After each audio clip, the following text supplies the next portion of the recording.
Yes, yes we are. Well, basically, my husband, Mr. Lupin, was sprayed with a fire extinguisher, and there are 3 suspects, and I want you guys to work out which one of them did this. Story in Mr. Lupin's perspective. On the 18th of November, I was watering the plants at the plant community garden when all of a sudden I heard a loud crashing noise coming from the shed. I went to investigate, but then one of them sprayed me with a fire extinguisher. My lungs clogged up and my face stung. I couldn't breathe. I quickly called 000. Tom, do you admit being at the plant community garden on the 18th of November 2020? Fine, I admit to it. And I do admit to having some sort of role in stealing the gardening gloves and rose cutters, but I won't say anything else. 2. Honeysuckle, do you admit to being at the plant community garden on the 18th of November? Fine, I admit it. I was there. What's in that backpack? It's some rose cutters that I stole and some gloves, as well as a half-eaten sherbet. That's from Jasmine, by the way. But I had nothing to do with the fire extinguisher, I swear. The 18th of November, 2020. I admit being at the plant community garden on the 18th of November 2020. What's this? It looks like fire extinguisher dust. Oh, that? Oh, that's sherbet. It's my sherbet that I put in Honeysuckle's backpack. I'm sure I have nothing to do with the fire extinguisher. Do you have any extra information that we might need to know? The suspect who sprayed me was burnt up to my shoulder. I'm 178 centimetres tall. They also were wearing a black hat. That makes 2 people that were wearing a black hat. This might get a little bit tricky. Thank you so much for meeting me on your day off, Sergeant Artie and friend companion. All good, and on my behalf, say thank you to the other 3 Inspectigators. Although I got the forensic testing done, you guys put all the facts together. Yeah, you did it all, guys. Good job. We know who did it too.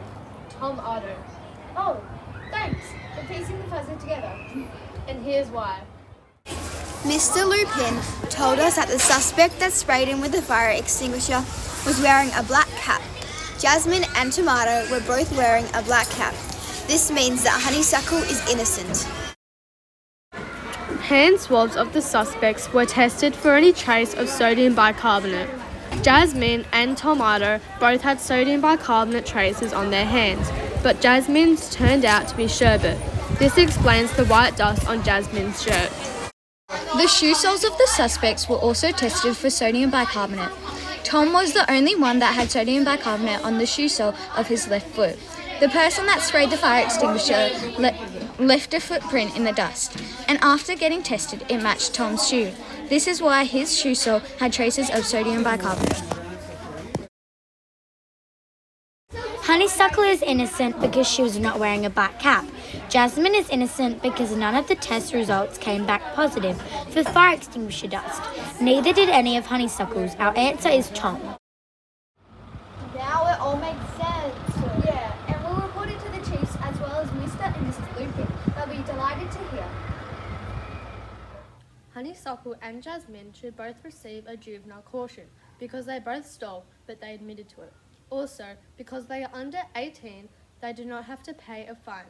For Tom Arto, however, he should get a juvenile justice because he hurt Mr. Lupin, and Mr. Lupin could have died if he didn't call the ambulance. It would be good to warn Tom to never do anything like that again, and for Honeysuckle and Jasmine to know not to steal. All 3 of the suspects should apologise to Mr. Lupin, return anything they stole, and replace anything that they broke. All 3 of them should also do 24 hours of plant community helping, as they did damage the plant community garden. Inspectagators!